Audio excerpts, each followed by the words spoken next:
Começa a partida, sejam todos muito bem-vindos ao DPF Talks, o podcast do Doentes por Futebol. Esse programa que vem se consolidando na internet mundial e, por que não, brasileira, conversando com pessoas muito especiais que nós admiramos. É importante ressaltar que nossas conversas são realizadas de forma livre, despojada, mas com muita responsabilidade. Respeitamos as pessoas, as diferenças e trabalhamos com informações verdadeiras, baseadas em apuração, pesquisa e checagem. E o nosso convidado hoje é alguém muito especial. E olhe que eu não digo isso para todos, hein? O jornalista, roteirista, youtuber e nerd, fã de futebol, ex-Omelete, atualmente na Chipo e em lugares aí que ele vai falar, cheio de projetos. Rei das caras e bocas nos thumbs, Thiago Romari, seja muito bem-vindo. Muito obrigado, meu querido, valeu demais. Obrigado a todo mundo aí do DPF. Olha só, primeira vez que eu ouço falarem das minhas thumbnails de uma forma bem positiva, digamos assim. Pois é, cheio de caras e bocas, com alguns spoilers, às vezes sim, às vezes não. Sempre tentando achar a forma mais legal de conversar com todo mundo. E, óbvio, acompanhando muito o trabalho de vocês em todas as redes sociais, desde sei lá quando, cara, desde muito tempo. Então, fico muito lisonjeado com o convite. Muito, muito obrigado. E uma honra aí participar desta primeira etapa, digamos assim, do projeto de vocês. Ah, que bom. A gente fica muito feliz assim, em ter nomes como você aqui. São pessoas que a gente acompanha o trabalho, acompanha também a geração de conteúdo nas redes sociais, que falam de assuntos que a gente gosta e a gente fica muito feliz de poder trocar essa ideia com você. Vou fazer primeiro uma pergunta protocolar que nós fazemos para todos os nossos convidados, menos para os jogadores profissionais, porque não precisa. Você é um doente por futebol? Totalmente, totalmente. Acho que essa é a doença que eu carrego desde de pequeno. Completamente, assim, é uma paixão da minha vida desde pequeno, muito espalhado pela minha família toda também, né, tipo, os meus pais, o meu pai especificamente sempre foi um apaixonado por futebol, e por esporte no geral, assim, eu sempre gostei muito de esporte como um todo, mas futebol não tem, para mim é muito complicado, para mim existe o futebol e aí tem os outros esportes, né? Tipo, são coisas diferentes, assim. Até por uma questão cultural, envolvimento de vida e tudo mais. Sou um completo alucinado e, óbvio, torcedor, como muita gente sabe, torcedor do Fluminense, sofredor do Fluminense, sofrendo e vibrando com o dinismo atualmente. Temos a segunda fase do dinismo no Fluminense durante o momento.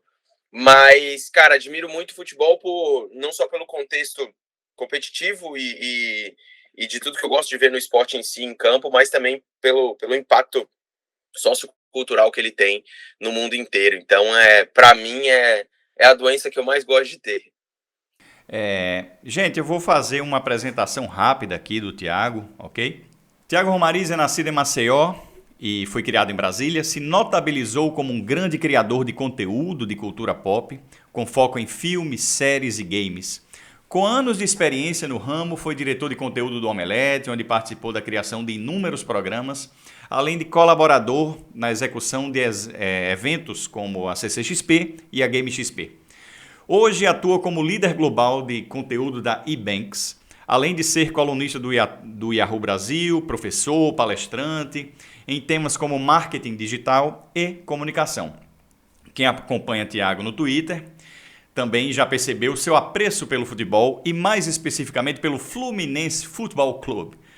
Thiago chegou a encabeçar uma parceria entre o Omelete e a ESPN, que produziu um programa de rádio reunindo comentaristas das duas empresas para falar de futebol e cultura pop.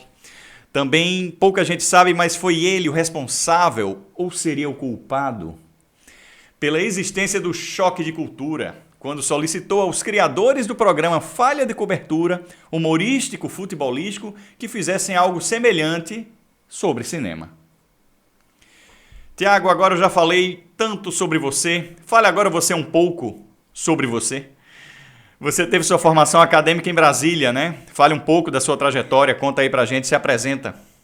Isso aí. Eu sou nascido em Maceió, Alagoas, minha família inteira vive por ali, então tenho, assim como vocês, uma boa parte aí da produção também, tenho minhas origens no Nordeste e fui criado, e nasci por lá. Meus pais se mudaram para Brasília quando eu era bem novo, assim, ainda que toda a minha família viva no Nordeste até hoje, né, espalhada entre Maceió e Recife, por exemplo. Mas me formei em Brasília, em jornalismo, então sou jornalista por formação.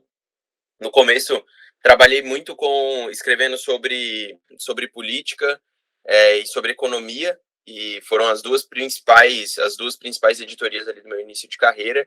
E depois comecei a enveredar um pouco mais para tecnologia. Trabalhei também no Ministério da Saúde, né, na Fiocruz, e algumas assessorias de imprensa, até que eu decidi ir para São Paulo procurar alguma coisa para fazer, porque eu queria muito. Eu tinha dois sonhos na minha vida, eu sempre falo isso, que era trabalhar ou na ESPN Brasil na época, ou trabalhar no Omelete. Né? Eu era fã do Omelete antes de trabalhar no Omelete.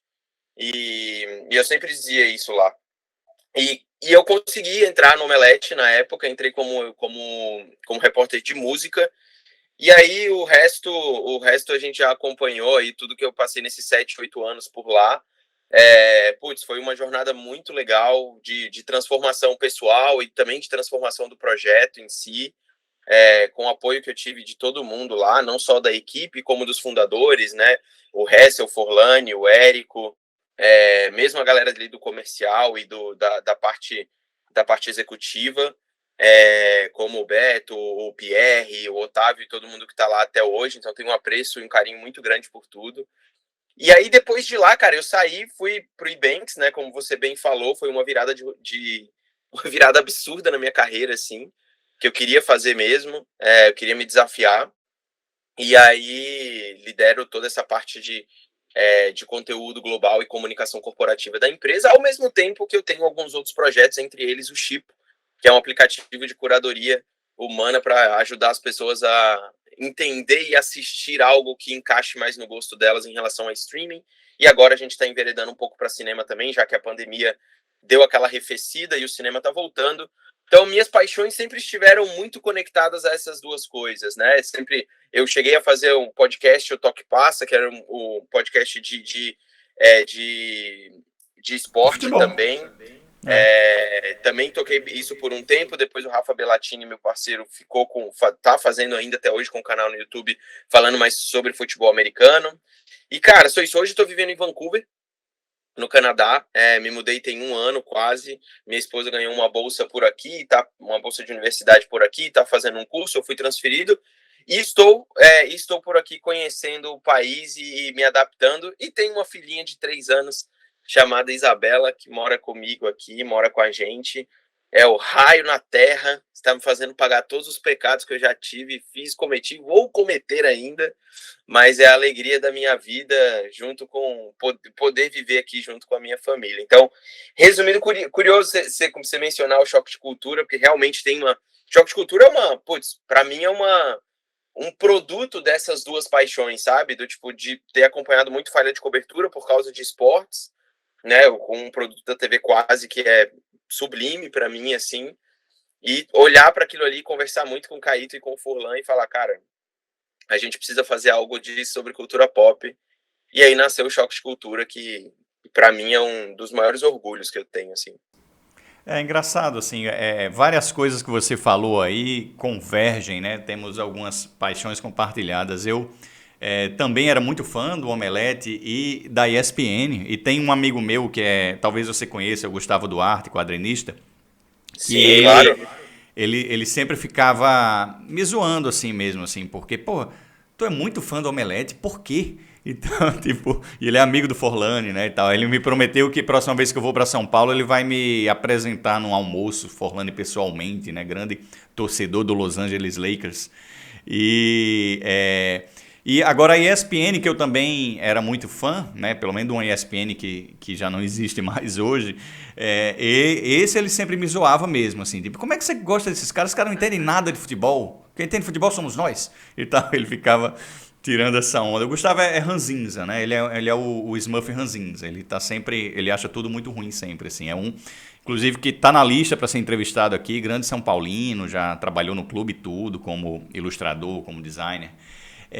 Outra coisa, minha filha também chama Isabela. Olha Olha, só. olha aí que E tudo. coincidência. É, e... Mas enfim. Sua saída no Omelete foi muito sentida, né? Não só por você, mas porque num curto espaço de tempo eles perderam você, o Borgo, a Natália Bride, a Aline Diniz, o Fábio, a Patrícia. O Fábio que foi entrevistado nosso aqui já. Sim, sim. Antes de fazer essa transição entre cultura pop e futebol, fala um pouco mais da sua trajetória depois que saiu da empresa, né? As coisas que Sim, você anda fazendo de 2019 para cá. Você já falou tudo aí, meio que resumiu, mas fala um pouco da sua vivência pessoal aí no Canadá. Assim, o que é que você tem visto de esporte aí, de assimilação das coisas, ou cara, você passa tanto tempo na internet é, e- que... eu te falar, Carlos, eu tô. Mesmo nesse um ano ainda que eu tô aqui, o meu principal desafio é conciliar horários por causa do fuso, né? Então, eu amo futebol europeu, especificamente a Premier League, assim, eu assisto todas as rodadas, basicamente, pelo menos um ou dois jogos de cada rodada. Faço questão de assistir, porque para mim é o que há de melhor, assim, no esporte mesmo. Então, muitas vezes eu assisto mais jogo europeu do que eu assisto jogo do Campeonato Brasileiro, para ser bem sincero, assim. E aí o que que acontece, né? Como eu tô 4 horas atrás do Brasil. Quando chegou o horário de verão aqui, eu fico 5. Então, isso é mais pro final do ano, né? Então, nesse um ano aqui, eu tô encaixando os meus horários ao mesmo tempo que tô aprendendo com os horários dos esportes norte-americanos, né? O NFL e NBA, por exemplo, são os dois que eu acompanho. E aí, eu tenho que estar conectado a esses horários. Esse, para mim, é o grande desafio.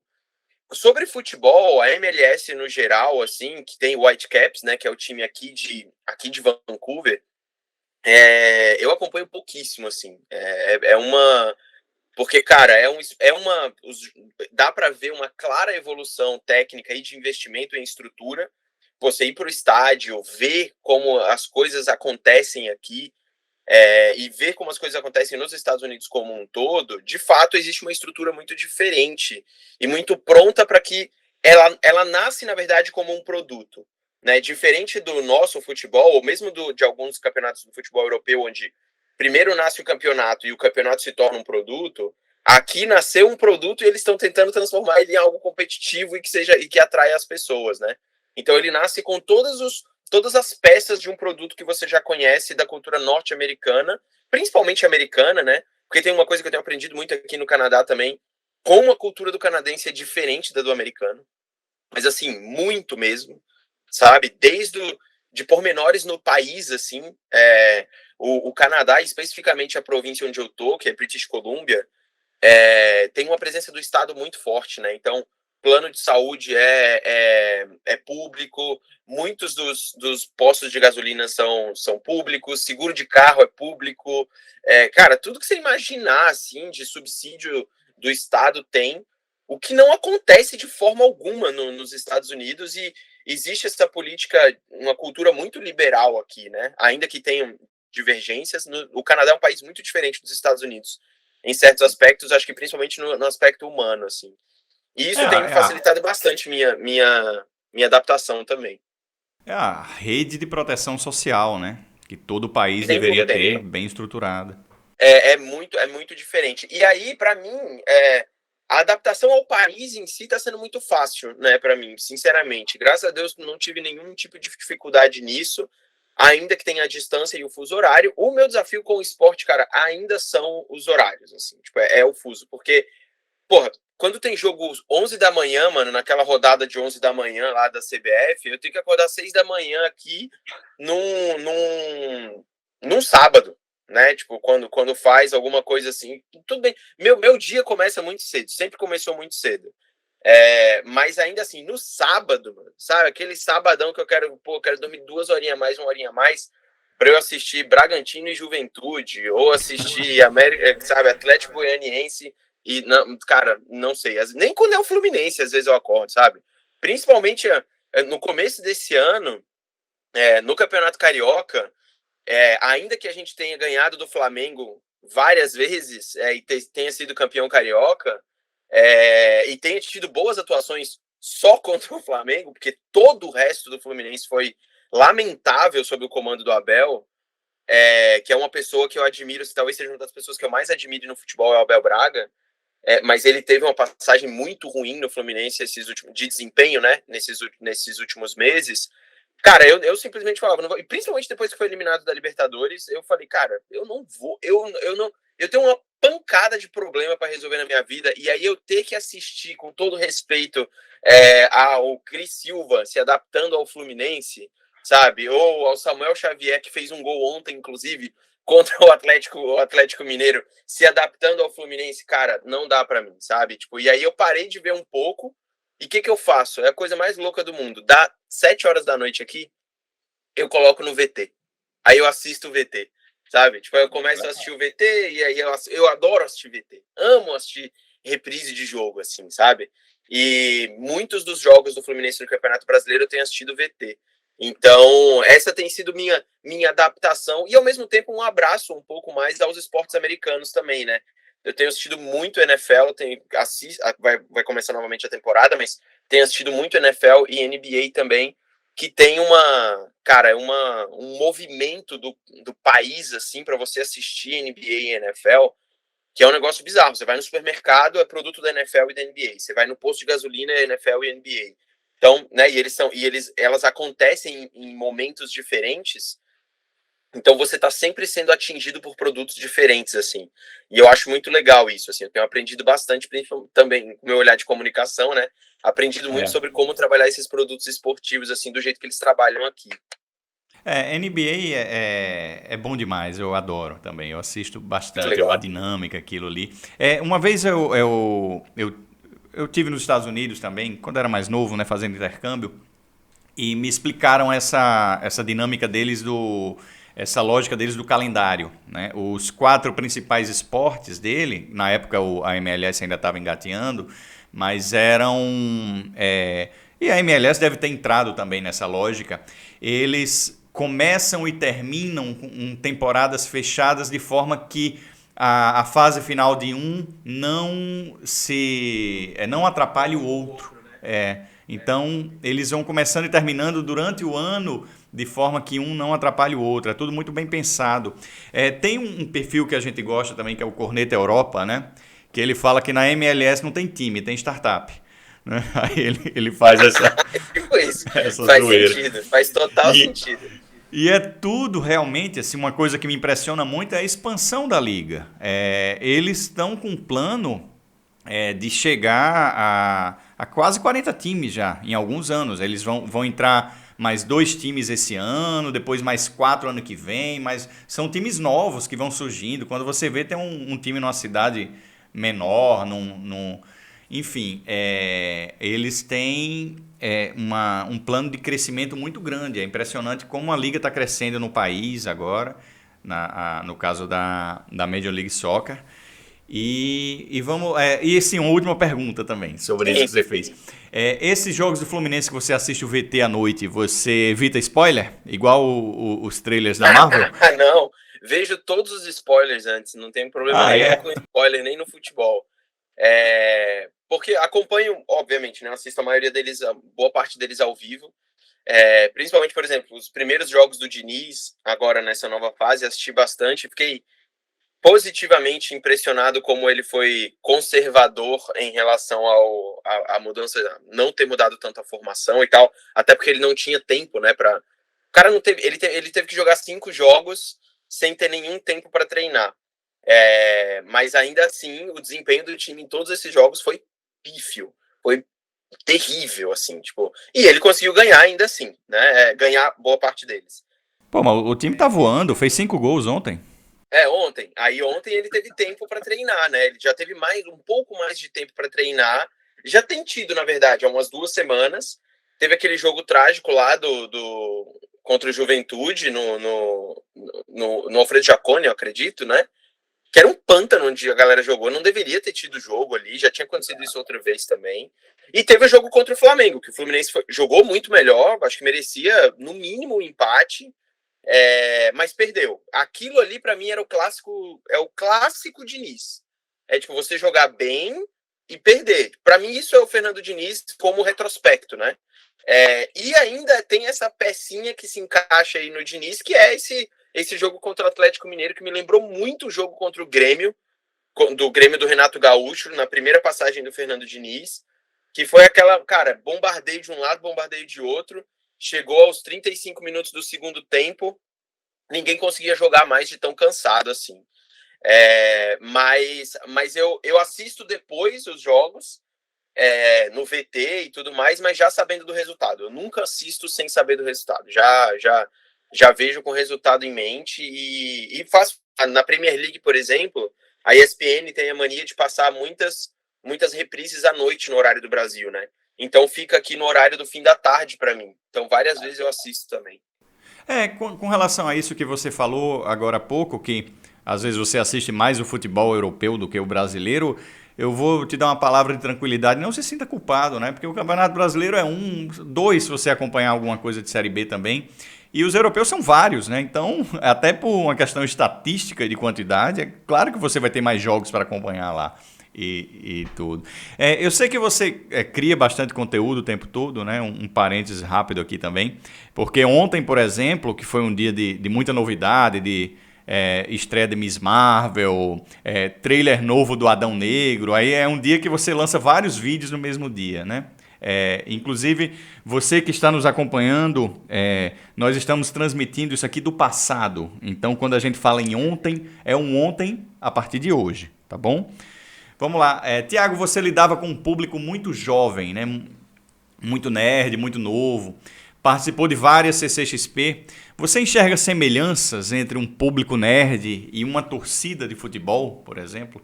Sim, totalmente. Acho que ambos lidam com paixão, né?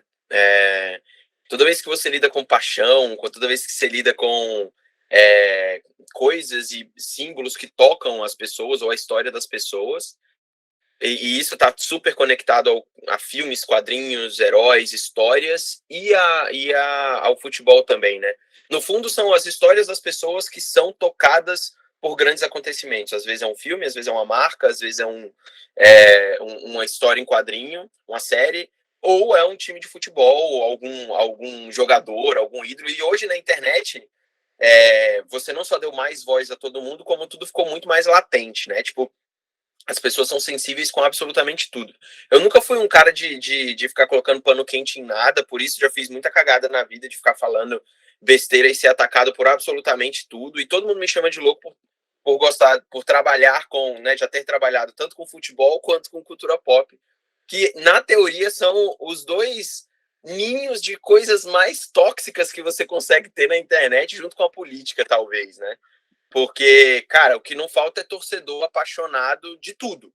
Porque antes a gente falava que existia torcedor só de esporte, mas não é, né? Você tem torcedor de filme, você tem torcedor de série, você tem torcedor da Marvel, da DC tem até do Johnny Depp, do The Rock e dos atores e das atrizes de SPTO. Putz, para mim são coisas muito parecidas, são paixões muito parecidas, e para quem cria conteúdo, assim como a gente, o grande desafio é você, para mim, né, pelo menos, é você conseguir criticar sem ofender muitas vezes, sabe? E isso é muito difícil, até no futebol, para mim, sempre foi a minha... É sempre um policiamento, assim, para mim, sabe? Como é que eu posso criticar o jogador A, o técnico, o juiz, a instituição, a pessoa, sem soar sempre pejorativo? Às vezes tem que ser, às vezes é uma conduta errada, etc, etc. Mas quando é o trabalho do cidadão que é ruim, sabe? É a mesma coisa que um cara chegar no meu comentário lá, no comentário do meu vídeo, ou no meu trabalho, chegar no meu trabalho e falar que o meu trabalho tá ruim por isso, isso e isso. E eu falar que o Cris Silva, o Samuel Xavier, o Cano, o Ganso ou o Diniz estão bem ou mal, também tem que ter esse policiamento, sabe? Para mim, o grande desafio é esse. E também você criticar o time do outro, ou o filme que o cara é fã, sem que você o faça sentir atingido, sabe? Por aquilo. Isso é um grande desafio, assim, porque às vezes as pessoas, não só do outro lado, a pessoa não consegue entender isso, que você está falando por uma opinião sua e não necessariamente é algo pejorativo, como muitas vezes a pessoa simplesmente não aceita nada que desvie do próprio da opinião dela, e ela só está procurando um reforço de opinião sobre tudo que ela já sabe. Para mim, esse é o grande desafio e a grande semelhança entre as duas coisas, sabe? Eu lido de forma muito parecida com os dois, e acho que eles têm muito mais semelhanças do que diferenças, assim. É muito hate? Você já conviveu? Porra, demais, assim. Tipo, no meu início de Omelete, então, meu Deus do céu, assim. Tipo, É foi... verdade. Eu vi uma entrevista do Borgo falando do seu início no Omelete, que eles precisaram fazer uma campanha chamada romarização, que era para as pessoas lhe aceitarem. Foi meio que isso, assim, porque... E também foi isso foi um termo que o Érico criou e tal, e até hoje as pessoas comentam isso comigo. Mas eu fui muito agradecido por aquela época, pelo Omelete como um todo, porque o que normalmente você poderia fazer era diminuir a presença, né? Diminui a minha presença e vai me colocando só em assunto positivo e tal, e para eu criar uma simpatia com as pessoas. Isso aconteceu, a parte do positivo, do assunto positivo, aconteceu. Mas não a minha presença não diminuiu de forma alguma, né? Então sempre foi um equilíbrio ali entre eu estar presente falando sobre vários assuntos, ao mesmo tempo que eu tinha mais evidência em assuntos que eu tinha afinidade, né? Porque eu nunca, por ser jornalista por formação, acredito, eu sempre gostei muito de ser do contra de tudo, né? Tipo, de ir contra algumas convenções, assim. Então eu lembro muito bem que, cara, deu um problema gigante assim, não é gigante, né? Deu um bafafá na internet quando eu fui falar mal de God of War, do Kratos, o protagonista de God of War, que até o último God of War eu sempre achei ele um personagem absurdamente sem carisma, tipo, uma porta que mata um monte de gente, apesar dos jogos serem legais, né? Mas ele sempre foi um personagem muito, tipo, nada carismático, assim. Ele é muito unidimensional e super besta, assim. Até que veio o Cory Barlog, o cara que dirigiu também alguns dos outros jogos, e transformou o personagem completamente nesse último jogo, que é realmente maravilhoso. E, cara, eu fui inventar de falar isso, sabe? Que ele era sem carisma, eu tinha, sei lá, eu não devia ter 1 ano de Omelete, eu devia ter 6 meses de Omelete. E, mano, cara, fui soterrado de hate, assim, sabe? Tipo, as pessoas me perseguindo nas redes sociais. E aí, com o passar do tempo, eu falava muito de videogame também, né? Na época, assim, no Omelete, no meu começo, falava muito. E é outra galera que talvez seja ainda pior do que todo mundo de filmes e esportes, assim. Muita gente veio falar nesse começo, assim, meu. Mas aí depois o hate pra mim virou uma parada meio... cara, vem aí, sabe? Hate do cara do filme da DC. O Thiago vai falar mal do filme da DC. Hoje eu tô trabalhando com hate como se fosse monetização, sabe? Pode vir, não tem problema não. Tipo, não tô muito preocupado com esse tipo de hate vazio, sabe? Que é só pra agredir. Quando quando é uma crítica que eu acho que vale a pena, você consegue, já com muito tempo de internet, você consegue discernir um pouco, e se você tem autocrítica, você consegue chegar lá. Agora, o hate vazio pelo hate vazio, para mim, é só atenção só, então pode vir que não tem problema. São os trolls, né? E nesse... Tanto no mundo do futebol como no conteúdo nerd, eles estão por aí enchendo as caixas de comentários, né? Porque quem quer deixar um comentário positivo ou um elogio, bobo que seja, não se sente estimulado a fazê-lo. Acha desnecessário, não vou colocar lá. Agora, a crítica, ela motiva mais essa gente, né? Essas pessoas. Falando de games, você gosta de games de futebol? Quais que você joga? Mano, a minha vida em videogame começou com o Ineleven, né? Tipo, na época de PlayStation e tudo mais, ali, Bomba Pet e tudo mais. Mas, claro, de um tempo para cá, eu acho que de um tempo para cá o FIFA se tornou, e agora nem vai mais chamar FIFA, né? Acabou o acordo aí da EA Sports com a FIFA, mas o FIFA se tornou o que hoje é o FIFA para uma geração inteira, do tipo, vamos jogar um FIFA. Para minha geração, era jogar o Ineleven, sabe? Porque o FIFA Eu também. antes de 98, não, 2000 e pouco ali, Eu não lembro agora, acho que era 2005, foi onde aconteceu a virada do FIFA. Cara, era terrível jogar FIFA. Pra mim era Era. péssimo. Era difícil fazer gol, por exemplo. Exatamente. Era só Konami, era só o Eleven. O Win Eleven sempre foi muito mais ousadia e alegria pra mim. Muito mais, muito mais. Até hoje meio que é, só que nos últimos 2, 3 anos, eu parei de jogar o PES, né? Já deve ter uns 2, 3 anos, assim. Parei mesmo, porque era impossível de jogar, sinceramente, assim. E aí eu sempre joguei FIFA e continuo jogando, mas não sou daqueles fissurados, por exemplo, pelo Ultimate Team, por exemplo, né? Ou jogar esses outros modos ali que eles têm, porque eu acho extremamente viciante, assim. Comecei a jogar alguns, falei, mano, vou perder minha vida aqui dentro e prefiro ficar só jogando com os amigos mesmo. Eu gostava de jogar a liga, né? Aquele que você vai contratando os caras, vai ganhando o jogo para ir acumulando capital e poder melhorar o time depois. Pô, no Win Eleven jogar a Master League, que era isso aí, era maravilhoso. É isso aí. É isso aí, é isso que eu fazia. É exatamente isso que eu fazia. Tinha um memory card, né? O que aconteceu para mim foi que o meu videogame ficou defasado, acabei largando de mão. Mas um dia eu volto, quem sabe, em breve. E a sua relação com o futebol, né? O despertar do sentimento, Thiago, seu pelo Fluminense, os primeiros ídolos. Você costumava ir a estádio, né? Lá em Brasília ou em São Paulo mesmo, ver o Fluminense jogar de vez em quando? Cara, São Paulo fui a todos os estádios que eu poderia ir na capital, eu fui, né? Assisti no título do Fluminense de 2012, fui assistir a Fluminense Portuguesa lá, e lá no Canindé, assisti Fluminense, tipo, no Morumbi, basicamente todos os jogos que o São Paulo levava para lá com o Fluminense também, o Allianz, Pacaembu, meu estádio preferido de São Paulo, de longe, assim, era o estádio mais legal. Ainda, infelizmente, destruíram lá o que ele era, o tobogã e tudo mais, para fazer aquela coisa que eles estão fazendo lá. Mas para mim era o melhor estádio de longe, assim. Assisti, até Fla-Flu eu assisti lá quando eles inventaram de levar um jogo do Campeonato Carioca para São Paulo. Mas assisti Corinthians e São Paulo, assisti muitos jogos do Palmeiras, assisti pelo menos uns 3, 4 jogos do Palmeiras no Allianz. Então, sempre fui muito. Não tive a oportunidade de ir à Vila, que aí tinha que descer um pouquinho mais ali para ir, mas sempre que eu pude, eu fui. Mas, cara, eu amo futebol, amo, adoro futebol, e eu acompanho muito. Agora, o único time que me faz sair de casa e me estressar de verdade, seja pro bom ou pro ruim, é o Fluminense.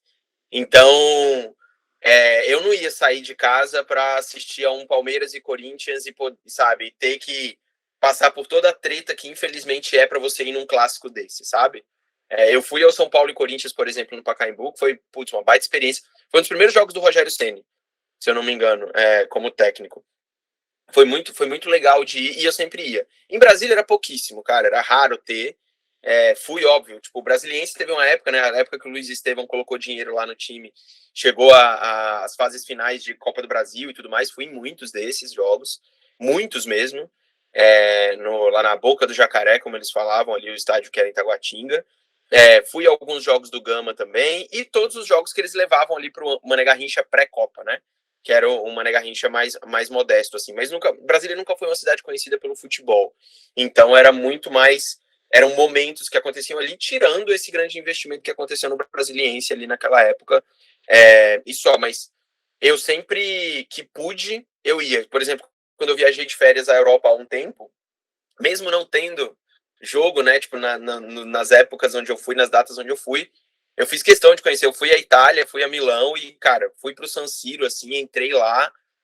E, caraca, foi um sonho na minha vida, assim, tipo, entrar no lugar e ver aquele estádio, sabe? Como eu comecei acompanhando muito futebol no começo no final dos anos 90, né, anos 90 e começo dos anos 2000, o futebol italiano era muito forte no Brasil como um todo, né? Então, eu peguei aquela época de ouro do Milan, eu peguei uma época excelente da Inter de Milão, eu vi esses times serem muito fortes na nossa memória, né? Porra, o Milan do Kaká, do Shevchenko, do Seedorf, de todo mundo, eu vi esse time jogar, eu acompanhava esse time, eu jogava com ele no Eleven, sabe?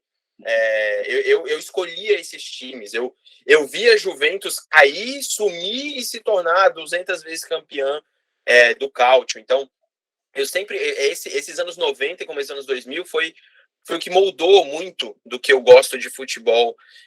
E, naturalmente, foi o que me fez ser o doente pelo Fluminense que eu sou hoje, porque foi a pior época da história do Fluminense, né? Eu sou o torcedor formado no inferno astral do time, né?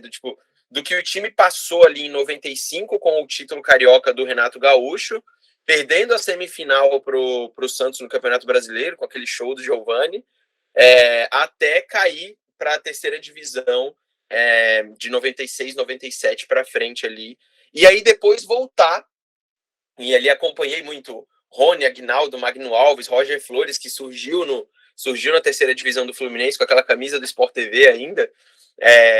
E aí eu vi o time surgir ali com a Unimed novamente, começando a trazer foi aquela época de trazer uns medalhões que não dava nada, mas eu tive a sorte de ver o Romário jogando no Fluminense. Para mim é o maior jogador que eu já vi, assim, tipo, eu fico entre ele e o Ronaldinho Gaúcho dos que eu vi, dos meus preferidos, né? Não dos maiores atletas, assim, mas o Romário, para mim, foi um cara, assim, dentro de campo que, cara, eu vi ele jogar na seleção, vi na Copa, e o que eu vi ele fazendo, especialmente no Vasco e no Fluminense, foi um negócio absurdo, assim. Ele nem ganhou nada muito expressivo no Fluminense, né? Mas eu vendo ele jogar em campo foi um negócio muito impressionante. Então, aquela época ali dos rebaixamentos do Fluminense, dos principais, cara, foi o que formou o meu laço que, tipo, não sei nem se eu queria que formasse do jeito que se formou, sabe? E aí até hoje eu carrego isso, mas eu fui formado ali, né? Na penúria daquele sofrimento da pior época que o Fluminense teve. Na verdade, uma das piores épocas do futebol brasileiro como um todo, assim, aqueles anos 90 ali foram trágicos, sabe? Começo dos anos 2000 também. E não que tenha super melhorado, mas é melhor do que a gente viveu ali, especialmente para quem é torcedor do Fluminense como eu, que ainda que hoje esteja longe de algo saudável de gestão e tudo mais, é um clube diferente, é um time diferente, que eu confesso para você que quando a Unimed saiu, eu achei que o Fluminense ia passar uns 4, 5 anos ali entre segunda e terceira divisão, mais ou menos o que está acontecendo com o Cruzeiro, por exemplo, sabe? E curiosamente não aconteceu, sabe? Então, acho interessante. Você tem vontade de voltar a trabalhar com futebol? Eu vou voltar um dia. Eu tenho certeza, assim. Eu não sei se dentro de um clube, trabalhando dentro de um clube com algo, né? Trabalhando com comunicação, marketing, o que eu tenho o desejo de fazer isso um dia, de passar de colocar essa experiência, do mesmo jeito que eu peguei a minha experiência em cultura pop, internet, marketing digital, e levei isso para uma fintech, que é o Ebanks, né? Porque muita gente, quando eu troquei de carreira, falou para mim, mano, o que você está fazendo saindo da Marvel e da DC e indo falar sobre pagamento na internet? O que uma coisa tem a ver com a outra? E ainda que aparentemente não pareça ter, eu fui pela minha paixão de contar histórias, né? E era exatamente o que o Ebanks precisava no momento, mas eram criar histórias diferentes para públicos diferentes, estratégias diferentes. E eu gostaria muito de um dia fazer a mesma coisa com o esporte, sabe? E aí, seja dentro de uma instituição, dentro de um clube, ou voltar a trabalhar mais com Toque Passa, com ESPN e tudo mais, que, putz, eu participei de alguns Bom Dia ESPN, bate-bola e tudo mais, e, putz, a primeira vez que eu participei de um bate-bola e eu tava do lado, na época, eu lembro que era eu, Mauro, William, acho que o Zé Elias estava também, e o André Kfouri, acho que tava. Mano, eu não acreditava que eu tava sentado ali. Eu falei assim, e eu fazendo cara de paisagem, né? Tipo, agindo como se eu tivesse normal, putz, meu dia comum. Eu falei, mano, não é possível. Eu assisto esses caras todo dia, eu assistia, né? Hoje em dia eu não assisto mais. Mas a minha televisão de casa só ligava, não tinha outro canal, sabe? Principalmente na época da ESPN do Trajano, que tinha o pontapé inicial com o Trajano e o do Monsanto. E aí o bate-bola era Mauro, Lúcio de Castro, o João Canalha, e aí alguns outros comentaristas que entravam ali, e o Linha de Passe na segunda-feira, para mim, era um negócio sagrado, assim, era sagrado. Se eu não assistia o das 9 horas da noite, eu assistia o da 1 hora da manhã, que era reprise, sabe?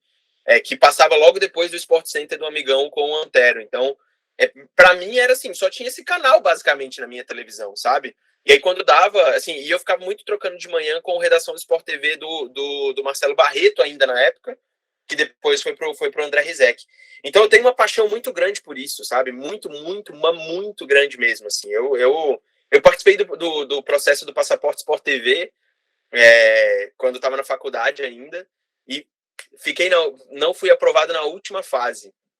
Fui para o Rio fazer os últimos testes e tal, e curiosamente, anos depois, eu acabei conhecendo e virando colega de 2 caras que foram aprovados na mesma época do meu processo, que é o Benhu Correia, que hoje é repórter da Globo no Jornal Nacional, e vários outros, na verdade, que eu acabei conhecendo também. Mas o Rafa, que é outro que trabalhava em Paris pela Globo, e agora ele voltou, está trabalhando ali no Rio de Janeiro e faz algumas matérias para o Globo Esporte com o Fluminense também. Então, cara, eu espero muito trabalhar um dia de volta com o esporte. Vida tem muita coisa aí para acontecer ainda. Espero, como eu estou no Canadá ainda hoje é mais difícil, mas um dia eu espero voltar a trabalhar com esporte com certeza absoluta. O Toque Passa durou, não que durou pouco tempo, né? Mas a sua participação lá você não conseguiu conciliar durante muito tempo, né? Muito trabalho, muito projeto. E eu preciso acompanhar com. Isso foi o que me afastou, né? Porque eu precisava acompanhar com afinco mesmo. Então eu preciso assistir muito, preciso estar acompanhando perto, assistir aos jogos. No começo do Toque Passo eu assistia tudo, eu anotava tudo, então eu conseguia estar lá dentro, né? Agora, estando de fora, cara, eu não consigo, não acompanhando absolutamente tudo, só lendo, e ainda que seja muito importante isso, eu fico. É difícil, como eu adoro discutir, eu gosto de ter o conhecimento e a base para o que eu estou falando com os dados e contexto, né? Se eu não estou acompanhando, para mim fica mais complicado. Então, foi por isso que eu me afastei mais. Você falou agora há pouco sobre o Fluminense, né? Que ele. E eu tenho essa mesma impressão sua. Eu noto que vão passando os anos e vem havendo uma. Ele vem passando por um período de estabilidade. Ele tá bem, né? Ele tem feito boas campanhas a cada ano, tá sempre ali beliscando uma Libertadores e me dá a impressão de que ele encontrou um caminho que no futebol brasileiro, dada a realidade que a gente vive, quando ele tem esse caminho de estabilidade, fazer boas campanhas ano a ano, ou de pelo menos não deixar crescer a dívida, né? Já que você trabalha com finanças também, é muito importante e eu noto isso nele. Ele está seguindo um caminho, ele não passou por um período de derrocada forte como o Botafogo e o Vasco, por exemplo, passaram e que agora serão resgatados pelo processo, espera-se, né, pela SAF. Tanto que o Fluminense... Deixa eu só dar um beijo aqui na... Ah, Isabela. Dá tchau. Oi, Isabela. Que vestido lindo! Você vai com ele para aula? Tá bom. Uau! Vai lá. Beijo. Tchau. Foi mal aí. Nada, mas é isso. Basicamente é isso. Estabilidade. Muito, muito boa essa participação. Vai pro cortes, hein? Vai pros cortes. Demorou. Mas eu acho que o Fluminense está passando por isso. Se deve, sim. Eu tenho vários comentários sobre a gestão Mário Bittencourt como um todo. Eu não gosto de vilanizar e nem endeusar muito cartolas no geral, assim. Eu acho que como gestores, eles deveriam agir cada vez mais como gestores, e eles são figuras muito fortes, né, tipo, para a torcida, por lidar com essa paixão. Esse lance de que o clube tem que ser visto só como empresa e tudo mais, eu sou super contra isso, porque, cara, uma coisa é uma empresa que presta um serviço com um produto. Outra coisa é uma instituição centenária que, além de prestar um serviço, às vezes, ali para a sociedade como um todo, ela lida com uma história e uma cultura de centenas de milhares de pessoas, sabe? Às vezes milhões de pessoas. Então, É uma posição difícil, que você precisa ter a exatidão da gestão, mas ao mesmo tempo você precisa ter a sensibilidade humana para as pessoas que você está lidando. Então é complicado. Agora, eu acho meio inegável que nos últimos anos, se você for olhar os números do Fluminense, principalmente por não ter aumentado grotescamente a dívida no geral e ter conseguido se manter relevante dentro das possibilidades financeiras que o time tem, em muitos momentos. Eu acho que foi um erro de planejamento enorme colocar o Abel para ser o técnico no começo de 2022. Entendo a opção, tá, de ter colocado pela ligação que ele tem com o presidente, etc, etc. E com o clube, né? Do tipo, é um cara devoto ao Fluminense, sempre foi. Mas o Abel não tinha mostrado nenhum tipo de trabalho relevante ou renovação tática para que ele, inclusive, combinasse com o elenco que estava sendo montado pelo time, né? Pelo clube. Mas eu acho que, pô, de ter, os últimos anos, de ter conseguido uma relevância melhor, de ter se estabilizado e, principalmente, como você falou, dos 4 grandes do Rio, o Fluminense, ainda que não tenha as possibilidades financeiras que os outros têm, porque, vamos combinar, o Vasco, a derrocada que o Vasco tem hoje com a SAF, é um dos maiores projetos de fracasso que existe no futebol brasileiro, né, antes da SAF, porque eles têm uma das maiores torcidas do país. É um dos maiores clubes do país, sabe? É um dos clubes mais relevantes, com uma das histórias mais impressionantes que existe. Isso não poderia ter acontecido com o clube, mas era uma história que estava sendo escrita desde os anos 90, vamos combinar, né? Tipo, ia acontecer isso. E por isso que eu disse, eu acho que o Fluminense ia caminhar para o mesmo lado. Mas não caminhou, e eu acho que tem méritos aí nessa gestão do Mário, sim. Que tem erros, eu acho, na administração do futebol, como um todo, assim. Mas eu vejo como um saldo positivo no geral. Acho que tem, olhando num longo, né? Não no médio prazo, longo e médio prazo, eu acho que se mantiver isso, a gente pode ter um Fluminense um pouco melhor daqui para frente, mas eu agora estou no momento Diniz, né? Momento Diniz e momento Ganso. São 2 nomes para mim que tipo, eu sempre fui muito crítico, assim, a contratação do Ganso, eu fui super crítico com a contratação dele, mas é um cara que, porra, vem se mostrando dedicado, tá tentando recuperar o próprio futebol e o time, o Abel o Abel ajudou horrores o Ganso a conseguir recuperar o bom futebol dele. E eu tenho acompanhado com algum ceticismo a evolução dele como um todo, porque eu ainda acho que mesmo para o futebol brasileiro, o Ganso roda num ritmo abaixo, né? Tipo, eu acho que ainda que ele é indiscutível a genialidade técnica do cara, eu realmente vejo ele fazer coisas que nenhum jogador que atua no futebol brasileiro faz, em relação a conseguir antever o jogo, saber ler as situações. Talvez o Arrascaeta seja o que está mais próximo ali. Mas Pensei nele também. eu acho que ele é o único, mas ainda assim, dos 90 minutos, se você juntar tudo, ele faz essas ações durante 15, sabe? Porque fisicamente ele não tem nenhuma possibilidade de ter um rendimento bom durante os 90 minutos, por exemplo, sabe? Mas o Diniz, cara, para mim, e aí entrando nele, se você deixar, eu vou ficar falando sobre futebol a vida inteira aqui, mas o Diniz, eu sempre achei, cara, ele, o Ceni, o próprio Thiago Nunes, eu gostei muito do trabalho dele no Atlético Paranaense, e no começo do Corinthians eu achava interessante o trabalho dele. São pessoas, são profissionais que eu enxergava algum tipo, enxergo ainda, o Ceni principalmente, uma visão um pouco diferente dos técnicos mais tradicionais que a gente tem no futebol brasileiro, sabe? E o problema para mim do Diniz, no caso, uma coisa é você torcer para um técnico, outra coisa é você ver ele treinando outro time, sabe? E os problemas que o Diniz trouxe na primeira passagem dele pelo Fluminense foram problemas muito amadores, assim, sabe? Eram problemas de um técnico que era jovem e super cabeça dura com as coisas que acreditava, não mudava nada, acreditava que o futebol só existia um jeito de jogar. E isso é como o Filipão pensa, cara. Sabe? Isso é como, sei lá, o Leão pensava. Então, eu não admito isso para um cara que é super jovem, sabe?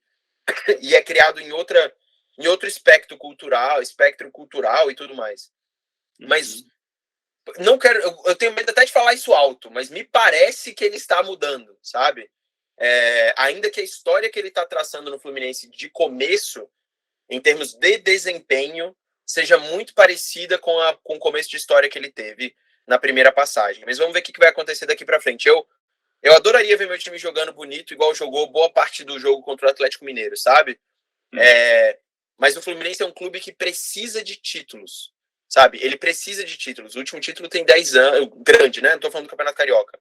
Mas um título nacional, um título internacional relevante, e nessa era moderna o Fluminense não tem ainda, passou raspando algumas vezes, e ele precisa ter. E eu acho que isso também está na trajetória do próprio Diniz, sabe? Para ele se firmar como um técnico de primeiro escalão no futebol brasileiro, ele precisa de um título, cara. Ele não tem, sabe? Ele não tem, ele precisa. E tomara que seja o Fluminense esse time que ele vai fazer, mas ele conseguiu dar aquela goleada lá de 10-1 a 10-2 no time, mas tinha empatado o jogo anterior, que era só ganhar de 1-0 de um time horroroso, sabe? Horroroso. E ele colocou uma formação bizarra em campo. O time, nossa, uma desorganização horrível. E perdeu. Óbvio que a desclassificação foi muito mais culpa do Abel do que dele. Mas é necessário um troféu. Eu não estou deixando de olhar o desempenho, mas o resultado precisa vir, sabe? O resultado precisa vir. Você gosta muito de conversar, de falar sobre futebol, nitidamente acompanha.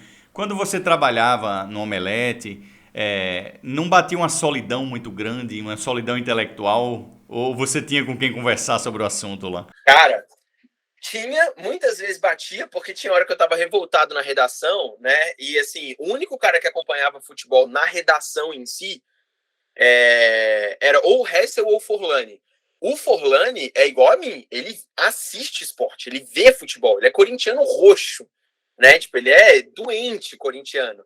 E aí a gente discutia horrores, a gente falava muito, discutia. E aí tinha uma galera da empresa, de outras áreas, que também, na época, o Tobias estava no. O Tobias, nosso ilustrador, né, naquela época, corintiano também, ele também acompanhava o futebol. Então a gente assistia e tudo mais junto. Mas assim, de 20 pessoas na redação, sei lá, 30 pessoas no editorial como um todo, 3 falavam, sabe? Então não era ninguém quase falando. Então eram poucas pessoas, mas foi por isso também que eu comecei aí, conheci o Rafa Bellatini da ESPN, aí conheci o William, fui conhecendo todo mundo para fazer mais esse ciclo, assim. Batia muita solidão de vez em quando, mas o Forlani foi um cara, e é até hoje, né, tipo, meu amigo, que a gente sempre discutiu muito sobre futebol, mas muito, muito mesmo. Então era o cara que trocava sempre. Vamos misturar, Tiago, agora as suas maiores especialidades, né? Se os jogadores de futebol fossem personagens de cultura pop, quem seria cada um deles? Vamos pensar aqui um exercício de imaginação de alguns. Por exemplo, o Cristiano Ronaldo. Quem ele poderia ser? Cara, o Cristiano Ronaldo é um robô, né, mano? Um robozão total, assim, né? Tipo, ele é o cara mais dedicado, ele é o cara mais. Ele é um ciborgue, de fato, Ele é né? o Tipo, ele é T-1000. exatamente, ele é qualquer robô gigante que você for imaginar, ele é como o T-1000 do Exterminador do Futuro, ele é o ciborgue da DC, ele é um cara que, assim, ainda que ele tenha o talento, também uma coisa que o Cristiano Ronaldo é que eu vejo todo mundo falar agora como se o cara não tivesse talento, né? Do tipo, não, ele é só treino, treino, treino. Não é bem assim, sabe? Parece até que ele não ganhou uma Champions sendo ponta no Manchester United e jogando mais como armador do que necessariamente como artilheiro, como ele foi depois de centroavante, como ele foi no Real Madrid. Mas ele, para mim, é o robozão, assim, sabe? Tipo, ele é o cara mais dedicado de todos, assim. Ele é uma máquina mesmo. Se eu fosse colocar alguém de cultura pop para ele ser, ele é um ciborgue como a gente vê na Liga da Justiça. Perfeito. Messi. Cara, o Messi, eu acho que ele é realmente um alienígena, né? Vamos usar o que a gente usa, o que a gente vê ele falando, se eu fosse colocar ele como hoje em dia, na situação da cultura pop hoje, eu acho que ele tá meio que como um Superman, assim, sabe? Ele é aquele cara que vem de fora, ele parece daqui, mas ele vive meio que em outra esfera, sabe? E ele tem habilidades e poderes ali que você meio que não consegue entender.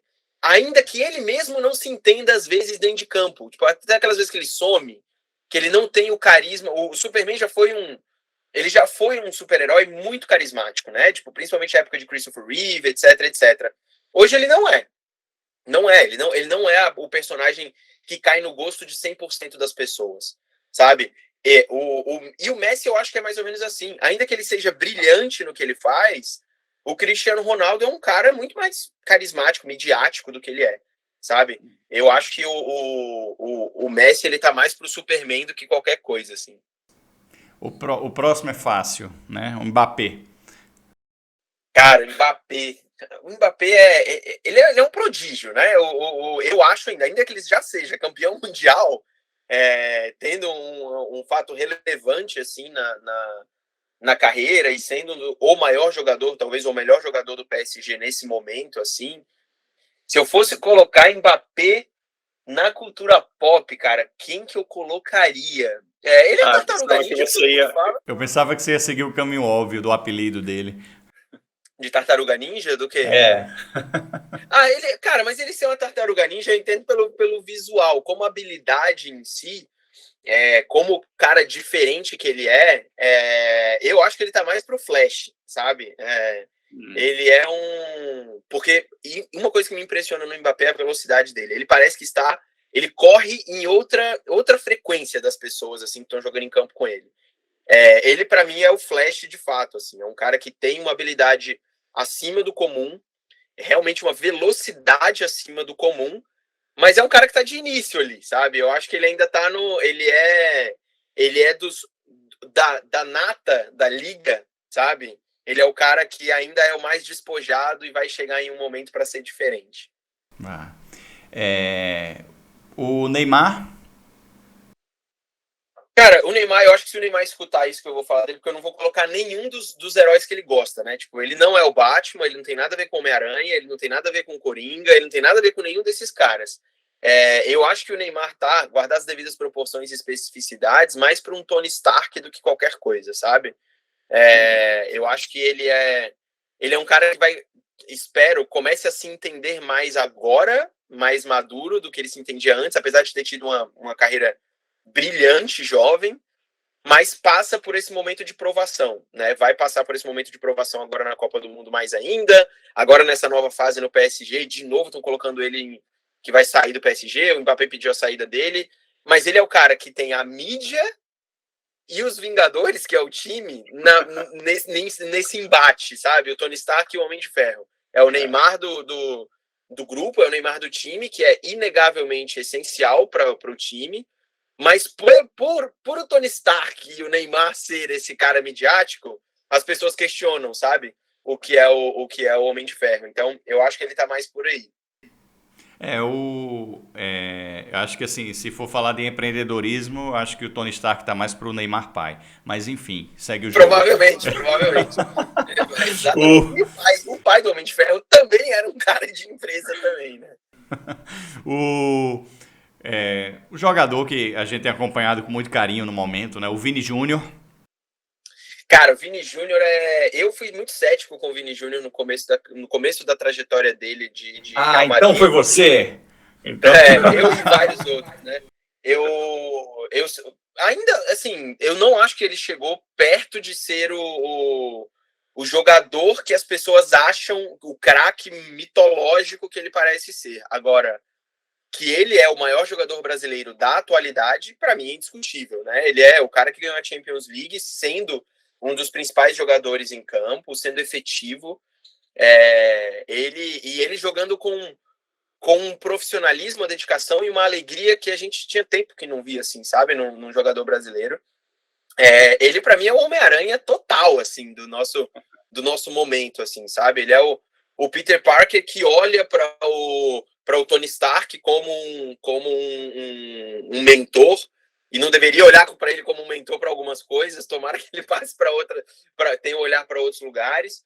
Mas ele é um moleque que está crescendo muito, assim, sabe? E eu acho que achou um parceiro ali do lado dele, que é o Benzema, quase com um doutor estranho em adaptações da vida que ele consegue fazer, impressionante, assim. Saindo da sombra do Tony Stark, que era o Cristiano Ronaldo ali dele, e aí a gente viu o Vini Júnior ser esse Homem-Aranha despontando aí. Para mim, ele é isso. Pô, você fala com muita desenvoltura sobre cultura pop, Thiago. Parabéns. Você devia trabalhar com isso, hein? Vê aí. Põe um Vou canal, pensar quem nisso aí, sabe. vou pensar nisso aí. É. E aqui, esse material que a gente acabou de falar, todinho, vai virar corte, hein? Vai virar corte. Pessoal da edição, fica de olho. Vamos lá. Seguindo adiante. Tiago, na condição de comunicador, quais seriam os melhores, ou não tão melhores assim, comentaristas e narradores que você curte? Você Cara, gosta mais de um esquema mais boleiros ou jornalistas, ou não faz essa distinção? Quem é que você acompanha e gosta? cara, eu sou mais do lado dos jornalistas, assim, até hoje. Não tenho. A minha formação foi de jornalismo, como eu disse, né, da ESPN da época do Trajano ali. Então, o próprio Trajano, o Juca, para mim, é um dos grandes jornalistas esportivos brasileiros, assim. E até hoje eu ouço ele no Posse de Bola e eu gravei com ele um Toque Passa também há uns meses, há um ano, assim, e o cara, para mim, continua, sabe, muito lúcido. Para mim, contextualização é um grande talento do jornalista, né? De você conseguir pegar um momento atual e trazer um contexto histórico para aquilo tudo. Não é só análise do campo, sabe? É por isso que eu gosto tanto de esporte e de futebol. E ele, para mim, é um dos maiores, assim, que eu trago de referência, que eu tenho muito comigo. O Armando Nogueira é um dos principais. Sempre carreguei tudo. O Sidney Garamboni, que hoje trabalha muito mais nos bastidores da Globo como um todo, mas sempre foi um cara que eu acompanho muito também. E eu acho que, assim, dos novos, da galera mais nova, a gente vê que o futebol está, principalmente a imprensa esportiva, enveredou muito para a parte de entretenimento e torcedor, boleiro e tudo mais, né?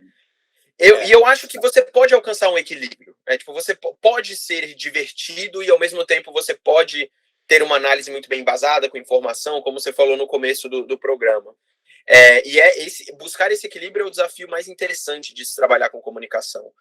Eu gosto muito ainda de muitos jornalistas que estão na ESPN, né? Tipo, eu gosto muito do Bertozzi, o Gustavo Hoffmann, eu acho ele um baita comentarista, um baita jornalista. O Marra. William Tavares, tipo, não preciso nem falar, é meu amigo e eu gosto muito do trabalho que ele faz por lá.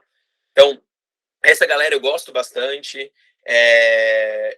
O Mauro César é um cara que estava lá naquela primeira leva da ESPN, então é impossível eu não falar do Mauro, assim.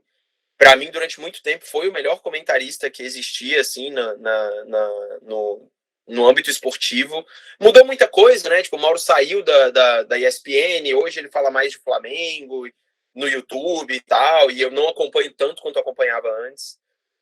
Mas tem um cara que eu gosto muito, muito, que está hoje no Sport TV. Para mim, o Marcelo Barreto é um dos melhores apresentadores que existe na televisão. Eu acho ele brilhante, assim. Acho ele muito, muito bom mesmo.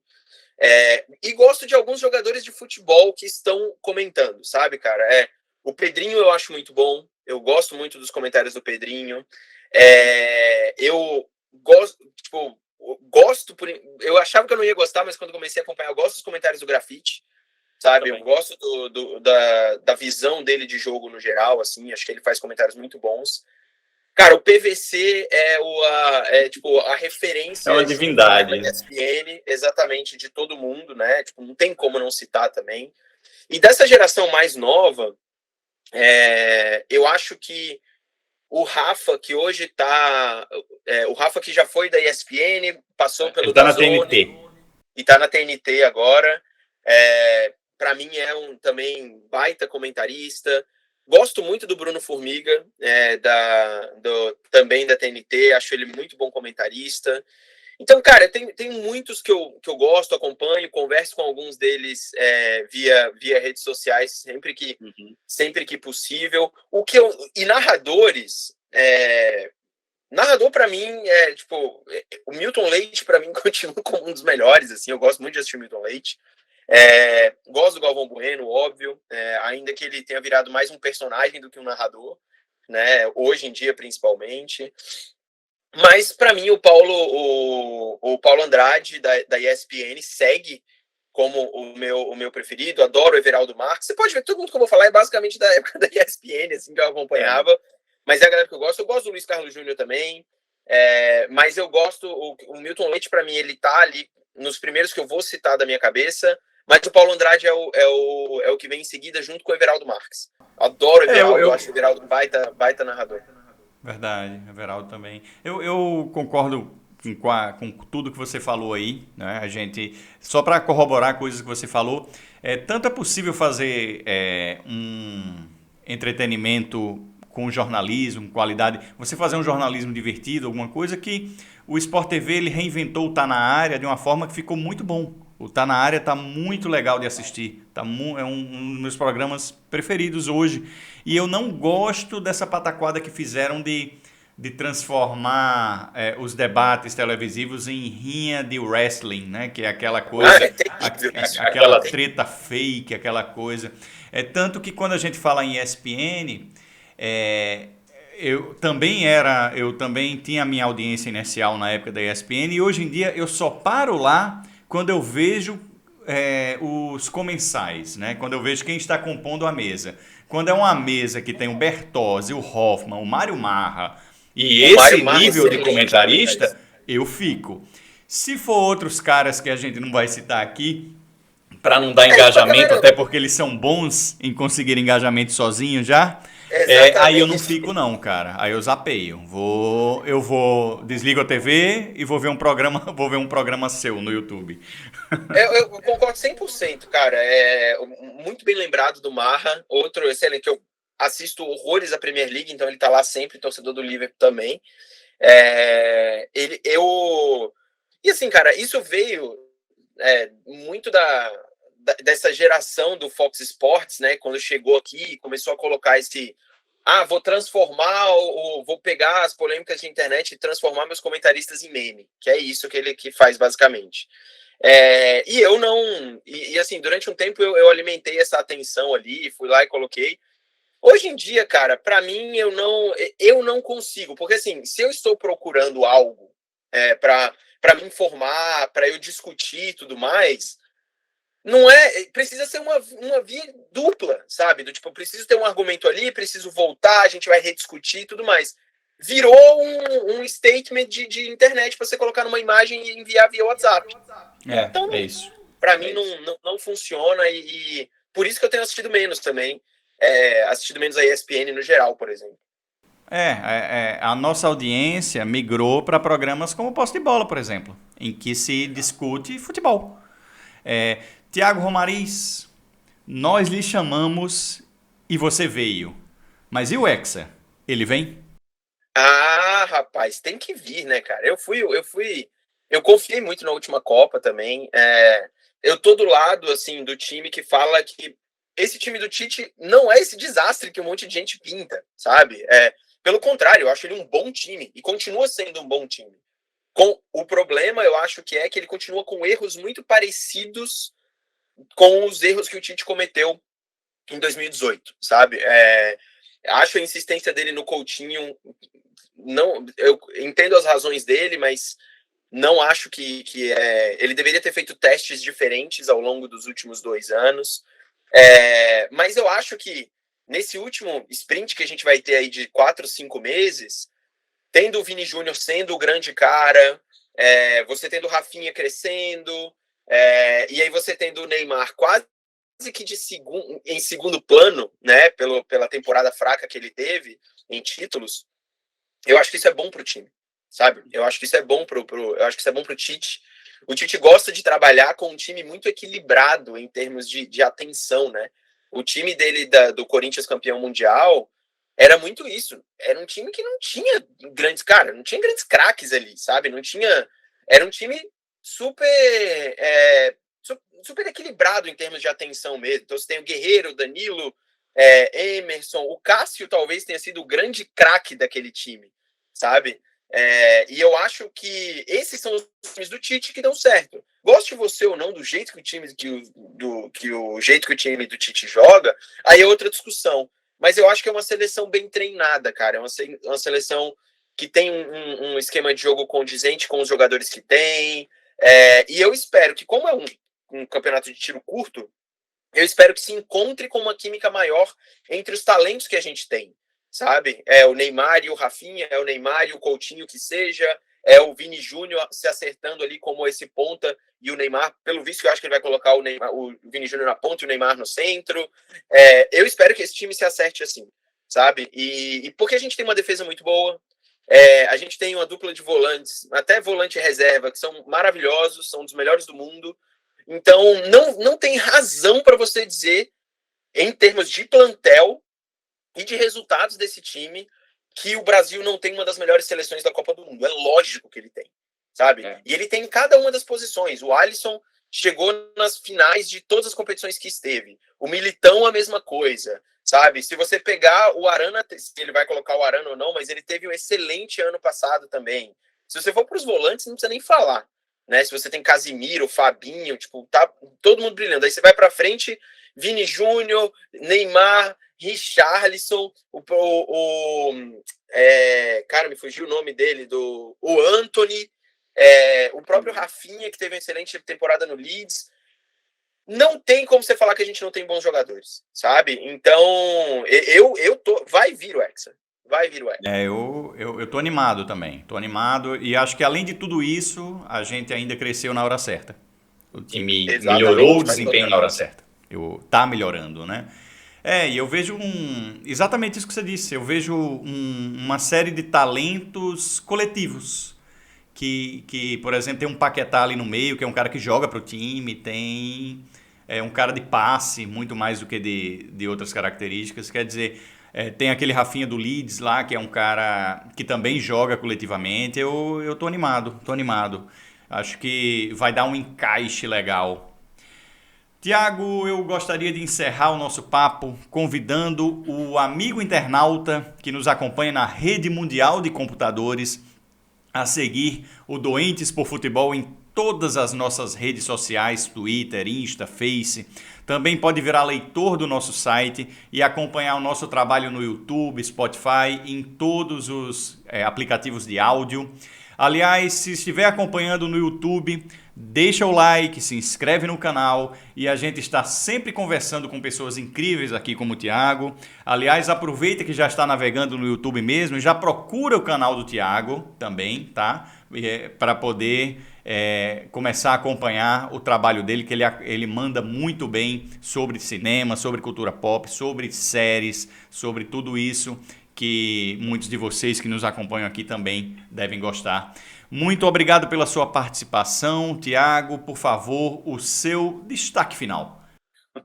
Cara, meu destaque final ia ser pro Hexa, né? Ia ser pra Copa do Mundo, como você falou. Eu não cada vez menos acompanho e gosto do futebol de seleção, mas pouquíssimos eventos na nossa vida são como uma Copa do Mundo, né? E eu acho que, assim, para nós brasileiros, talvez sejamos o povo que mais valoriza uma Copa do Mundo no mundo inteiro, sabe? É bom demais. É bom demais. É um momento muito diferente. Eu não vejo a hora disso acontecer. Estou muito curioso para o desempenho de todos esses jogadores ali e ver uma geração diferente de jogadores e estilo de futebol que a gente já vem acompanhando nos últimos 4 anos. E aí eu estou falando do futebol inglês, estou falando do futebol belga, falando do futebol holandês, falando do próprio futebol francês também, com uma seleção que está tentando se renovar em certa medida. Então, eu estou muito empolgado para assistir essa Copa do Mundo no fim do ano. É o meu grande destaque, vou estar acompanhando muito mais agora, eu acho que esse futebol como um todo. E deixa aí o recado para a galera que quiser primeiro, parabéns para todo mundo do Doentes Futebol aqui, porque vocês sabem, eu acompanho muito vocês em tudo, todas as redes sociais. Estamos sempre conversando aí pelo Twitter, na vida toda. E parabéns pelo trabalho, parabéns pela iniciativa. Obrigado demais pelo convite. Qualquer pessoa que quiser me procurar nas redes sociais, é só você jogar Thiago Romariz, né? @Thiago Romariz em qualquer coisa que você vai acabar me achando. Carlos, obrigado de novo pelo convite. Obrigado, galera, todo mundo. Bom dia aí para vocês. Obrigado você. Pô, cara, Copa do Mundo é tão legal, Thiago, que outro dia eu tava assistindo aquele jogo lá, que era um jogo oficial, Argentina e Itália, finalíssima que eles chamaram. Cara, foi tão legal aquilo, cara. Eu me senti como se já tivesse começado. E aí porra, cara, é esse clima, daqui a pouco, a gente tá vivendo durante um mês inteiro, vai ser massa e tal. Bom demais. Bom Eu demais, gosto cara, demais de da Copa. Copa. Bom demais. Eu gosto muito também. Tá virando cada vez mais aquela realidade paralela do esporte, onde você, sabe, é uma redoma que vai acontecer ali durante um mês mais ou Isso. menos. E aí depois a gente volta pra maravilha que são os campeonatos e tudo mais. Mas não vejo a hora. Ano de Copa do Mundo é ano diferente. É ano diferente. Muito obrigado a todos pela audiência. Eu sou Carlos Fialho e esse é o DPF Talks.